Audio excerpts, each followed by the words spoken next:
Ողջույն սիրելի հեռուստադիտողներ, եթերում ազատ շփումն է։ Ռուսաստանի Դաշնության նախագահ Վլադիմիր Պուտինը որոշել է շաքարով կտրել իշխանություն մայրաթոռ վերջին մի քանի ամիսներից ավալվող բանավեճն ու զարդարել բարձրաստիճան հոգեվորականներից մեկի կուրծքը հերթական շքանշանով։ Խոսքը Հայաստանից առաքելական եկեղեցու Ռուսաստանի եւ նոր Նախիջևանի թեմի առաջնորդ Եզրաս arczepiskopos Ներսիսյանի մասին է, որին Ռուսաց թագավորը ազգային միասնության օրը պարգևատրել է Նևսկու շքանշանով։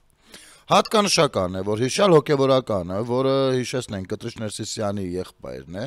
ամիսներ առաջ մարտինել էր նույն պարգևին արժանացել։ Պուտինի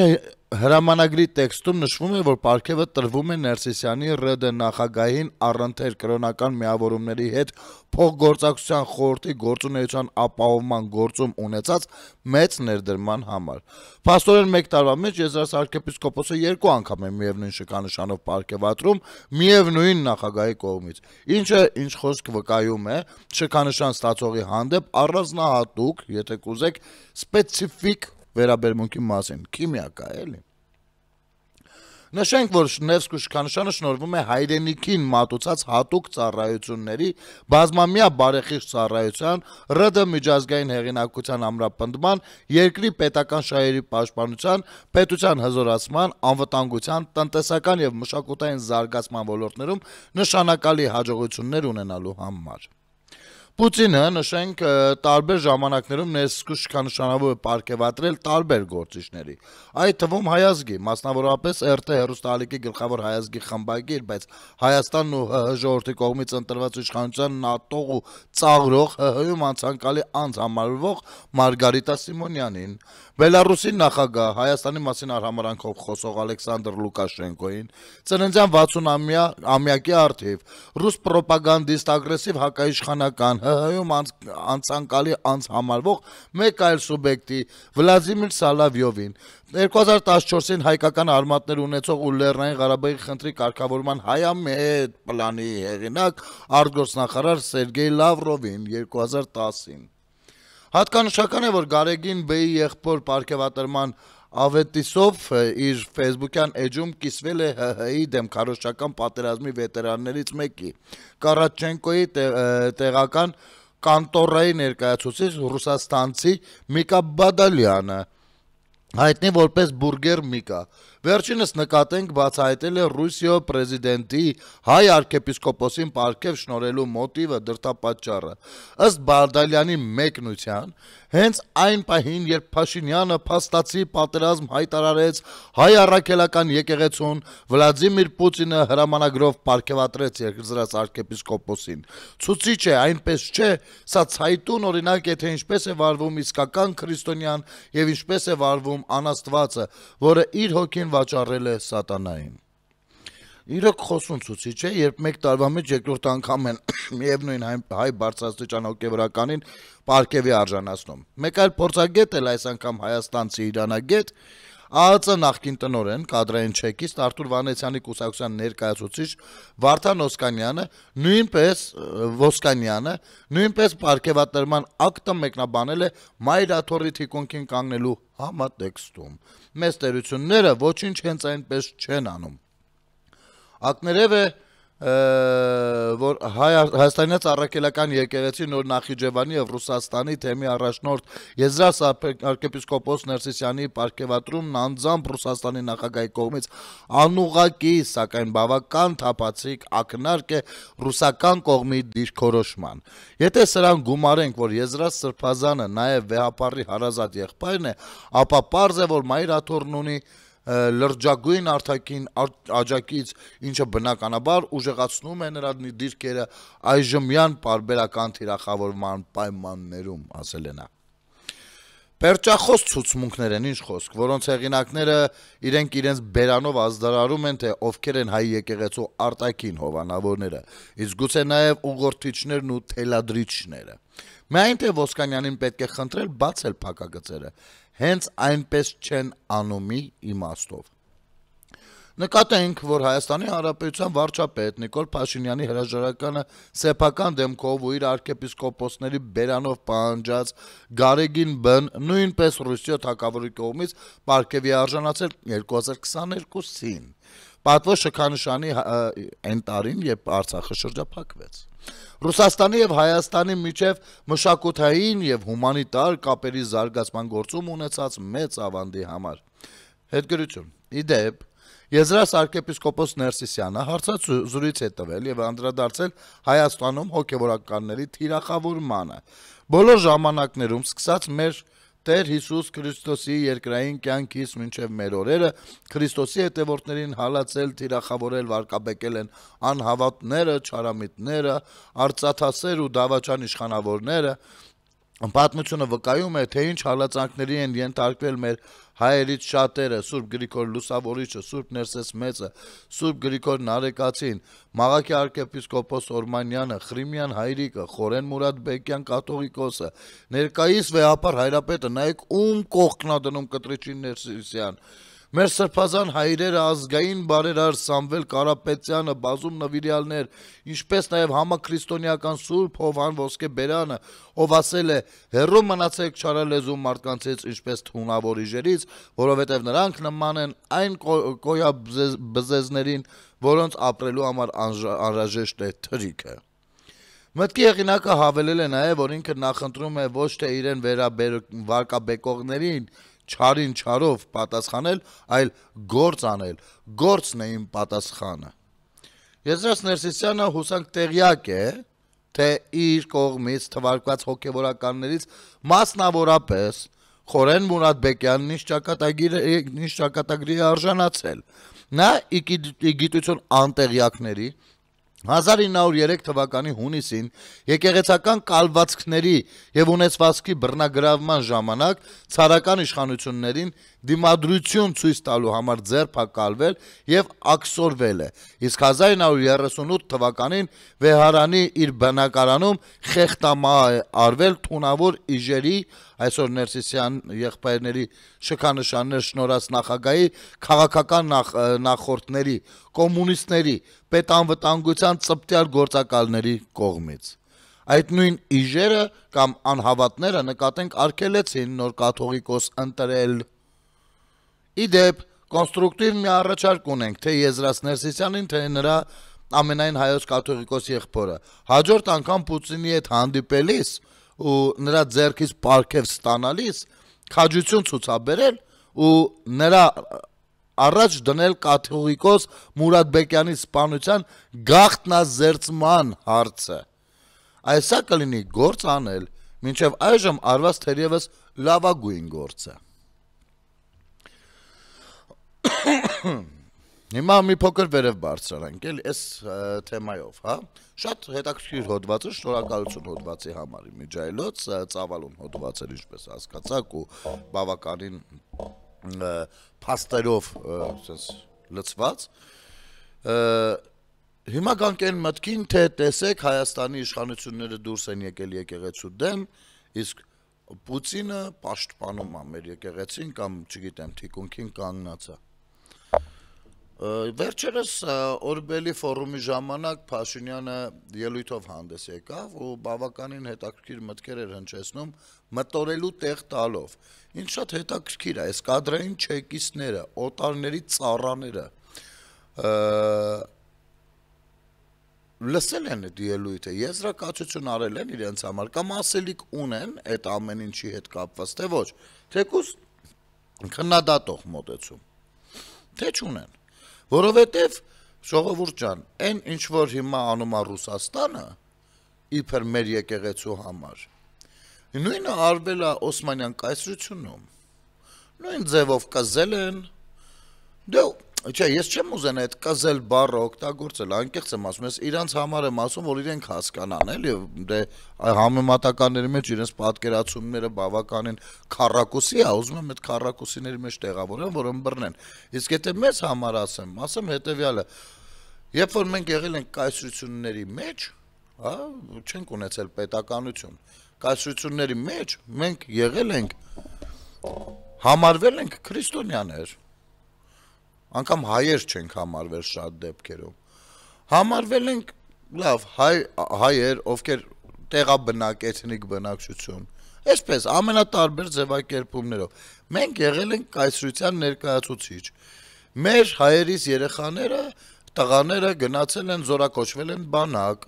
կայսրության շահերի համար մարտնչելու էսիշ կամ են ինչ վայրում։ Մենք հարկ ենք վճարել կայսրությանը, հարկ ու տուրք ենք վճարել, եւ որպեսի խելոք մնանք, շատ ժամանակ եկեղեցուն հանձնարարված եղել,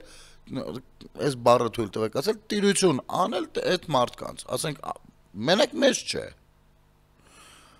Մեր պարագայում օրինակ եկեղեցին է տենց պահել մի տեղում համախմբված, ես դրան շատ բանով եմ վերաբերվում, էլի։ Իհարկե հավաքագրած ունենալով բոլոր տվյալները, այսինքն կայսրի կամ նրա ենթակայի միջոցով կառավարվում էր այս համայնքը, այլ մյուսների համայնքը այլ կերպով միգուցե, այլ մյուսներինը այլ կերպով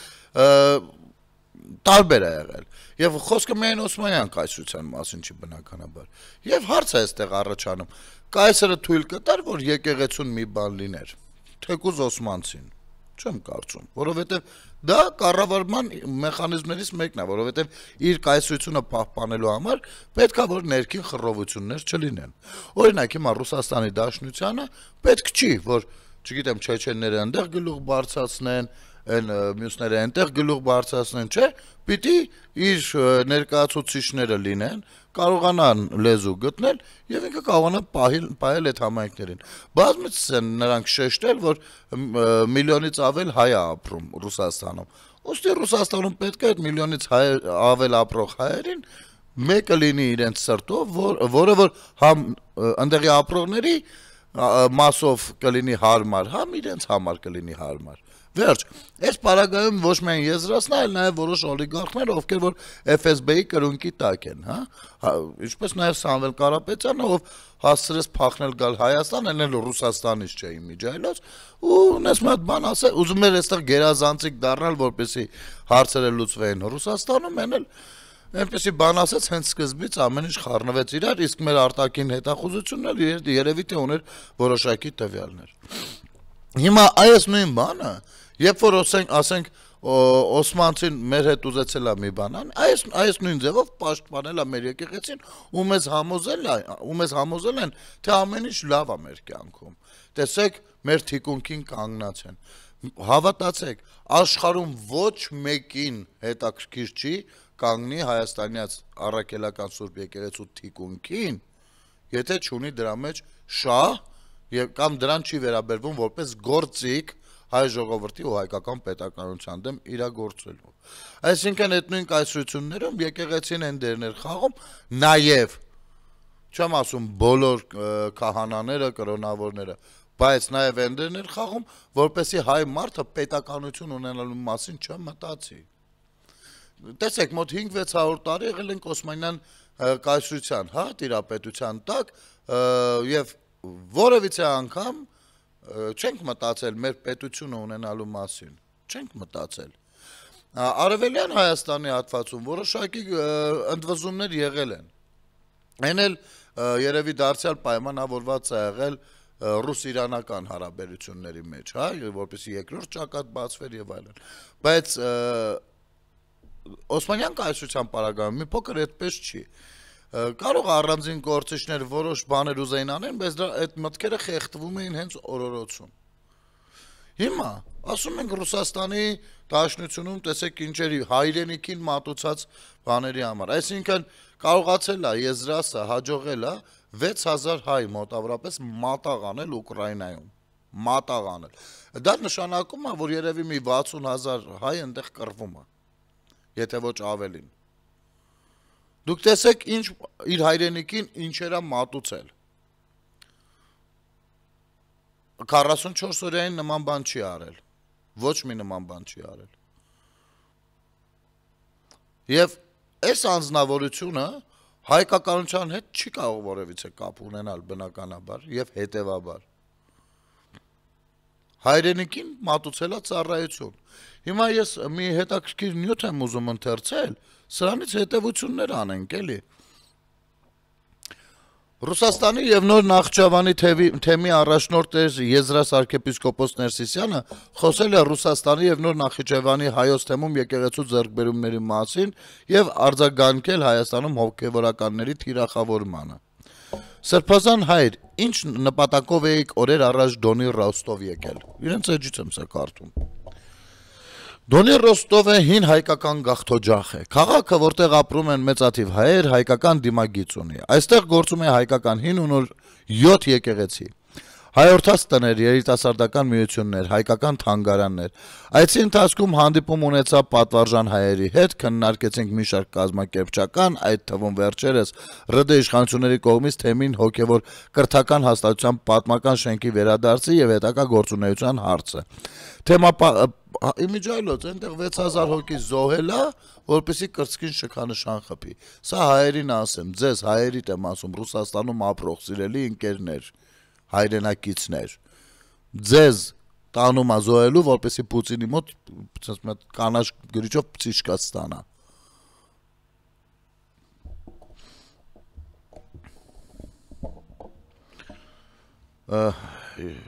Եվ մենք բարձր ենք գնահատում ՌԴ իշխանությունների բարյացակամ վերաբերմունքը թեմի գործունեության, ինչպես հոգևոր եւ եկեղեցական, այնպես էլ կրթական եւ սոցիալական ոլորտներում։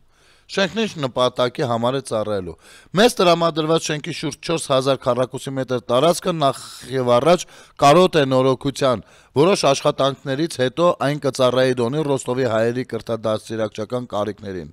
Աներկբա ճշմարտություն է, որ հայրենիքից դուրս բոլոր ժամանակներում մեր ազգի ինքնության, միասնության, հարատեվության ու կրթական գործի միակ երաշխավորը եղել է եւ կլինի առաքելահաստատ մեր Սուրբ եկեղեցին։ Ես ֆիքսենք, որ սրան անդրադառնալու ենք։ Ոստի ուրախ ենք եւ մխիթարված, որ այսօր այս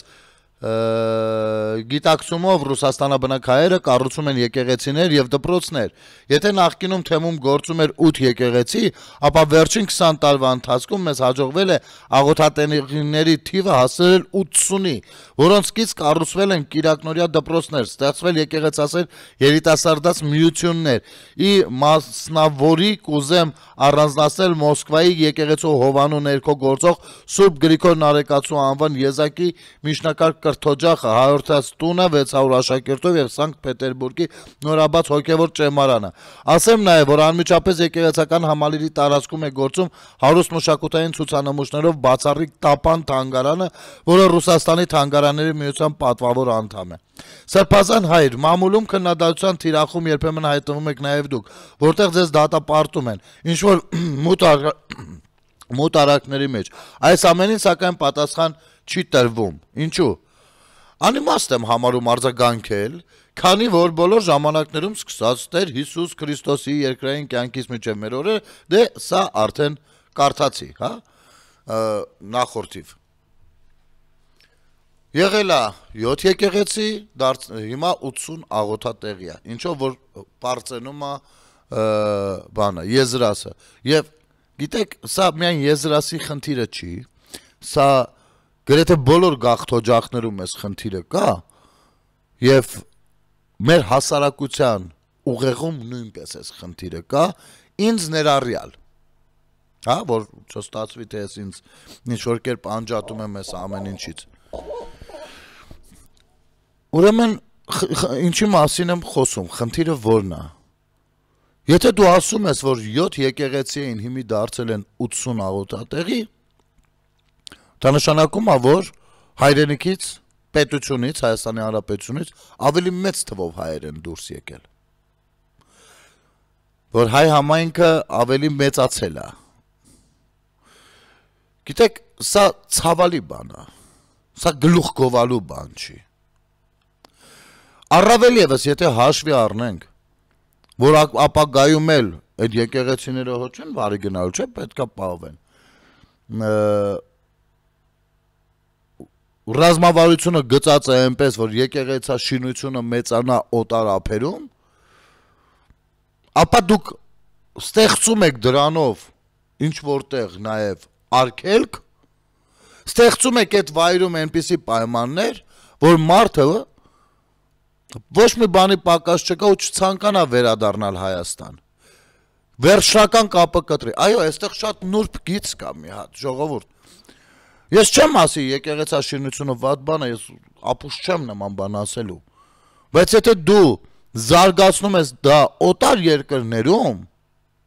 ու դրանով հպարտանում ես, կներես դու քաղաքական եզրաս այն թիմի կողմնակիցն ես, ովքեր նպաստել են Հայաստանի Հանրապետությունից հայերի դուրս գալուն։ Մի հատ նպաստել են արտագաղթին, ու դուք դրել եք այդ արտագաղթի համար ստեղծում եք պայմանները արտագաղթածների համար, այն իբր հայրենասիրական, իբր չգիտեմ ինչական, որպեսզի նրանց պայեք այդտեղ ու կտրեք Հայաստանի Հանրապետությունից։ Դուք հասկանում եք ինչ վնաս եք տալիս։ Նաև դրանով։ Եվ սա հեշտ գլուխ գովալու բան չի։ Սա ամոթալի բան է։ Եվ նաև դա է պատճառը, որ դու Նևսկու շքանշանին ես ձգտում, ոչ թե Հայաստանի Հանրապետությունում ընդունված բարձրաստիճան շքանշաններին։ Բայց ավելի մանրամասն կխոսենք կարճ դադարից հետո։ Կարճ դադար մեր եթերում։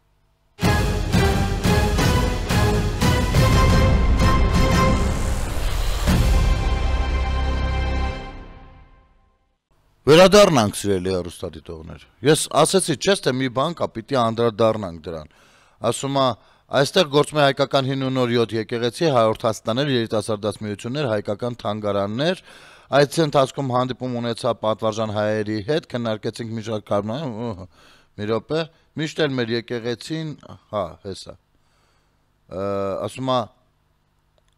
աներկբա ճշմարտություն է, որ հայրենիքից դուրս բոլոր ժամանակներում մեր ազգի ինքնության, միասնության, հարատեվության ու կրթական գործի միակ երաշխավորը եղել է եւ կլինի առաքելահաստատ մեր Սուրբ եկեղեցին։ Ուստի ուրախ ենք մխիթարված, որ այսօր գիտակցումը Ռուսաստանաբնակայերը կառուցում են եկեղեցիներ եւ դպրոցներ։ Այն որ Հայաստանի Հանրապետություն ինչ որ պայերի պետականություն չենք ունեցել եւ գուցե անկախ ամեն ինչից ինչ որտեղ հայկականությունը պահպանելու համար լավ էր որ եկեղեցի լիներ, որպեսի հայությունը հնարավորինս չուծացվեր։ Այսօրվա դրությամբ մենք խորքային խնդիր ունենք այս պատկերացումը կրողների հետ։ Մենք այսօր ունենք պետություն, պետականություն։ Եվ հայերի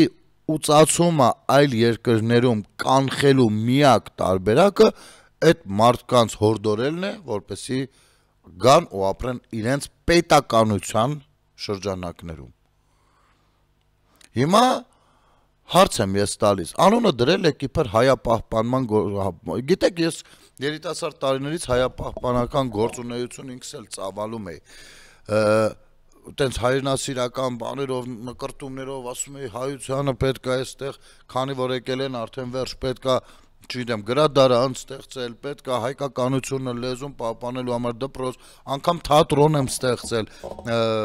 նույն Ռուսաստանի Դաշնությունում հայազգային թատրոն, որը նույն եկեղեցու ձեռքով էլ հենց վարի գնաց, բայց ես հիմա դրան այդպես չեմ նայում։ Մենք դրանով ստեղծում ենք նպաստավոր հարմարավետ պայմաններ հայ մարդուն այնտեղ մնալու, բայց մենք չենք կարող միևնույն ժամանակ 100%-ով ապահովել իր հայկականությունը։ Նա, նրա որդին կամ թոռը էլ հայ չեն լինելու, հայ լինելու են գենետիկայով կամ նստեն միտեղ պատմեն, հայ գիտեք պապիս էլ է հայ եղել, ու վերջ։ Մենք այսօր ունենք պետականություն։ Հիմա հարց եմ ուզում տալ։ Եզրած, քանի ռուսական, քանի եկեղեցում եք, եկեղեցիներում եք կամ երիտասարդաց միություններում եք հորդորել երիտասարդներին, որպեսզի գան հայրենիք, վերադառնան իրենց հայրենիք, իրենց արմատներ, իրենց պետություն։ Քանիսին։ Իմ կարծիքով այսօր թե հայ համայնքների, թե եկեղեցու կարևորագույն գործը պիտի լինի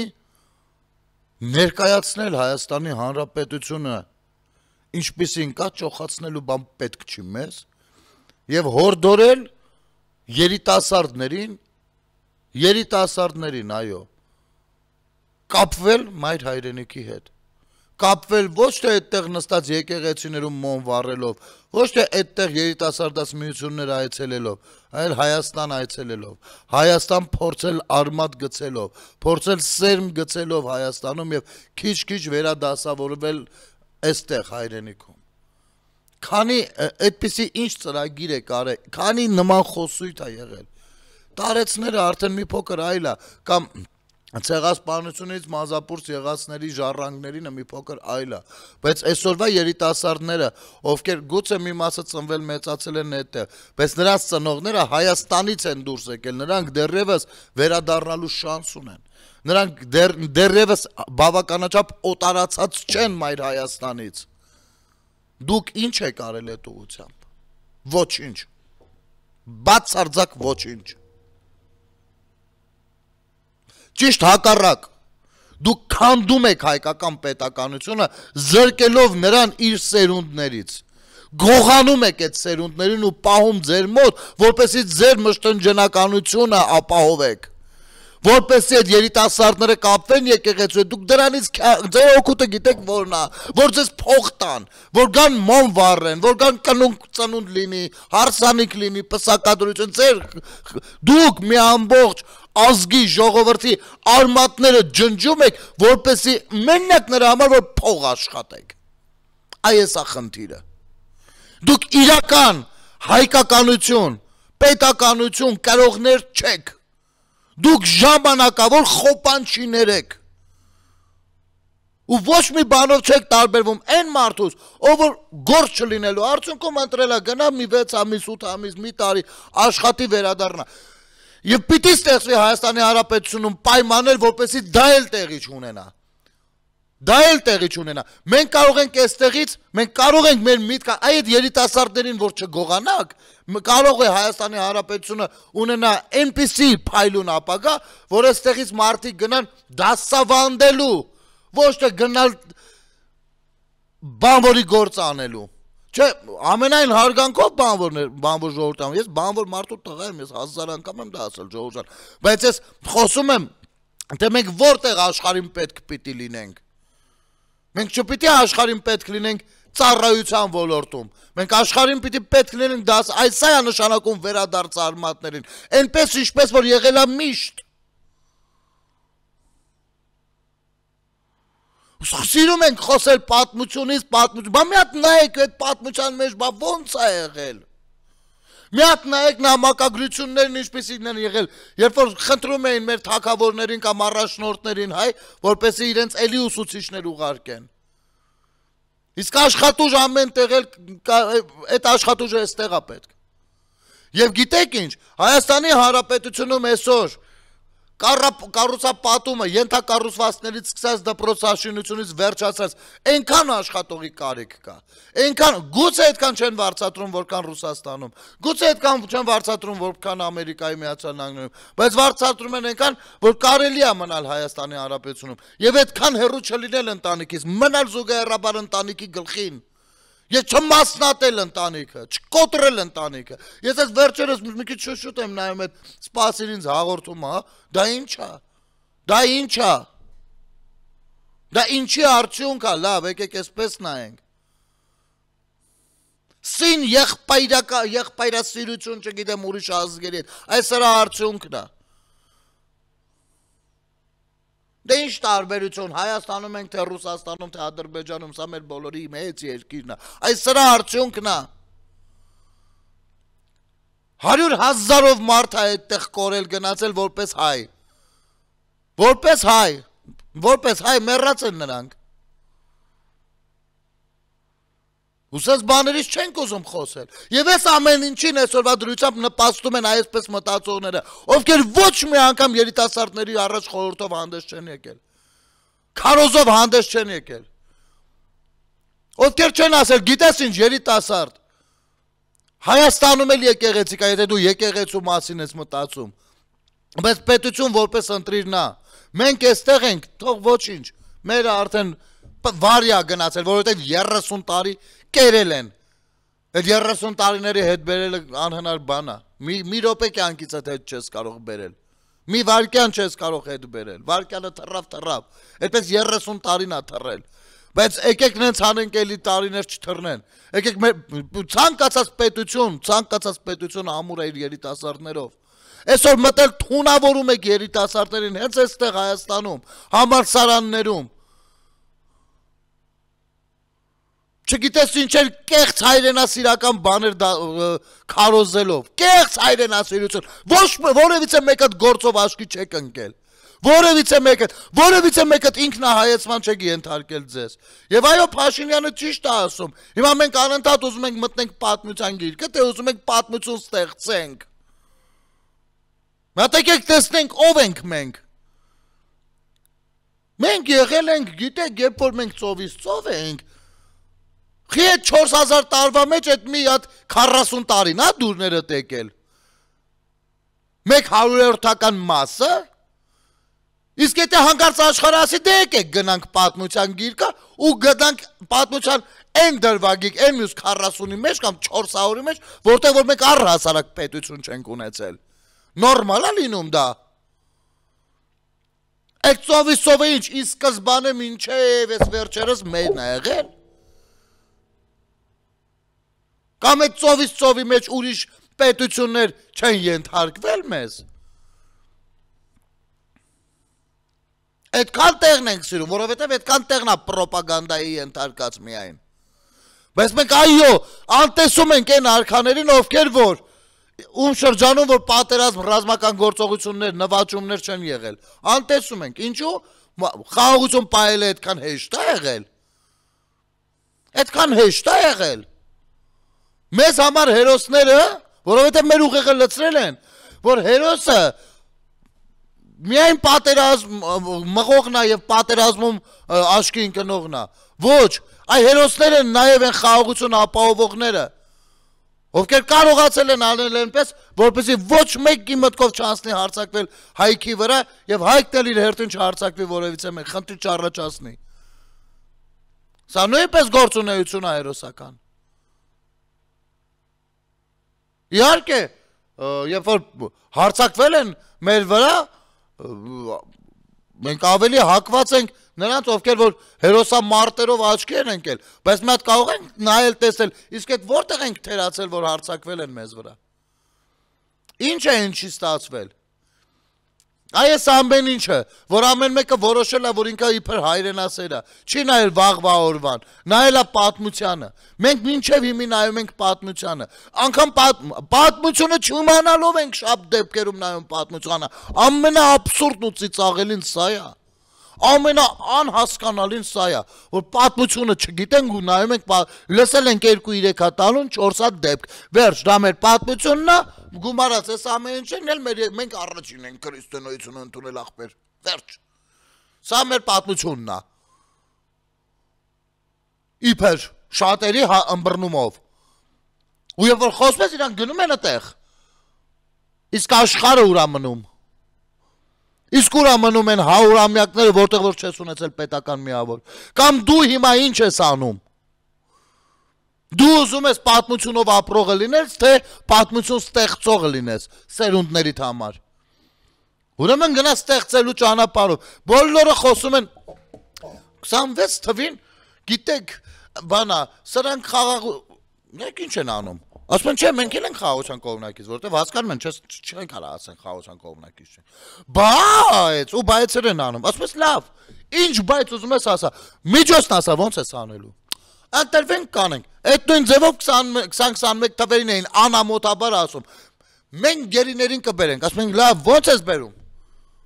Ընտրվենք ասենք, սենց չենք ասի։ Պայման էին դնում գերի մնացած մարդու ծնողի դեմը, ասում էին ինձ ընտրի տղիդ բերեմ։ Սրանից ավելի ապերախտություն, գոյություն չունի ասկա, սրանից ավելի հակահայկականություն, թշնամանք գոյություն չունի։ Սեփական ազգի ու ժողովրդի դեմ։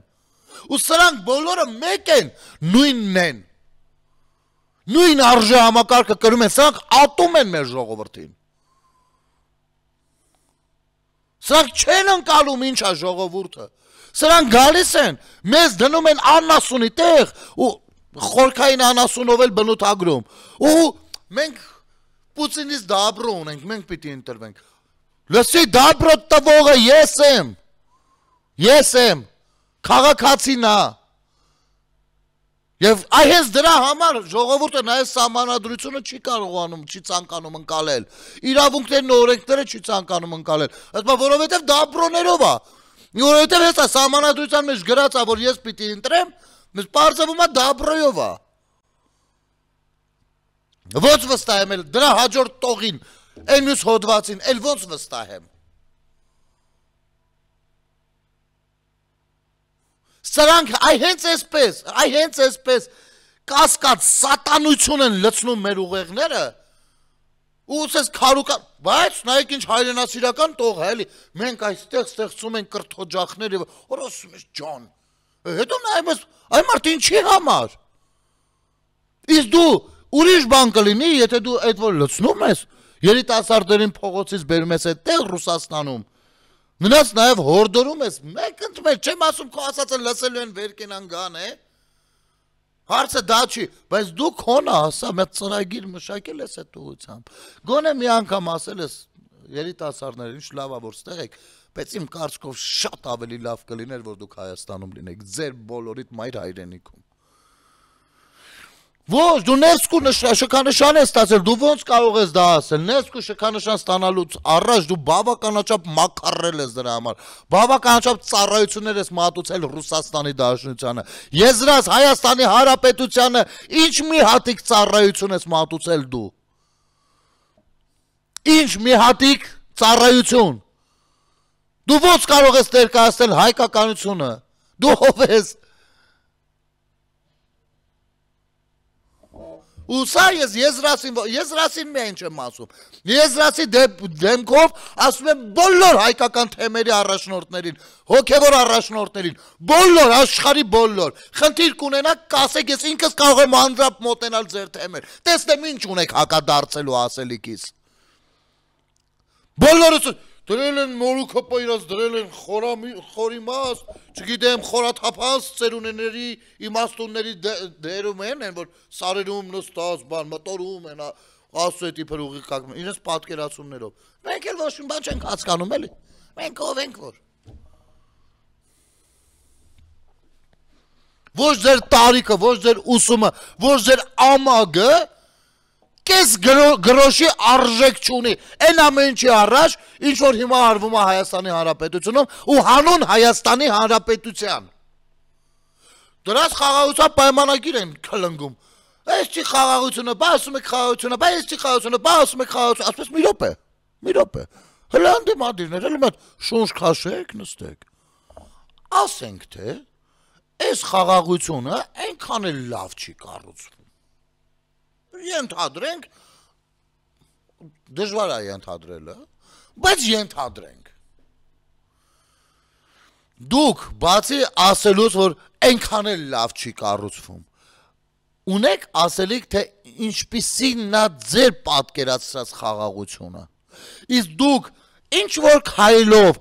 օգտակար եղել եք, որ լավ կառուցվի։ Այսպես մի քիչ սենց կառուցվի։ Բերեք մի հատիկ օրինակ, բացարձակ զրոյ է այստեղ։ Դուք դա ասում եք, որովհետև դուք սարսափում եք խաղաղություն, որովհետև ձեր վզին դրած է, որ հանկարծ է խաղաղություն եղավ, ինչ ասես տեղի կունենա ձեր հետ, ձեր անձերի հետ, ու դա ասել է ձեր պապան, ասել է ամենատարբեր միջոցներով, որ չպիտի լինի ուղի, պիտի լինի միջանցք ու պիտի կանգնի FSB-ն, գնացեք ոնց ուզում եք արեք, ուզում եք Ալիևին ցիտեք, ուզում եք ինձ ցիտեք, ուզում եք ժողովրդին թուրք ասեք, ուզում եք ժեխ ասեք, ինձ հետաքրքիր չի, պիտի FSB, այդ ձեր վզին է տա դրած, ձեր վզին է տա դրած, դրա համար եք, հիմա դուրս են եկել, բան, Ռուբեն Վարդանյանը, ես անկեղծ եմ ասում, անընդհատ չեմ ուզում անդրադառնամ ես գերիներին, իրանց խոսույթիներին ու չգիտես ինչերին, ասում եմ լավ գերության մեջ են, հակադարձելու հնարավորություն չունեն, չնայած այստեղ իրենց միջոցները բավարարում, հա, որպեսզի իրենց փոխարեն հակադարձող լինեն, բայց ամեն դեպքում էլի, բայց չի կարելի այսպես, նայեք, Ռուբեն Վարդանյանը հեռախոսազրույց է ունեցել ավագ որդու Դավիթ Վարդանյանի հետ եւ խնդրել է 3 ուղերձ փոխանցել։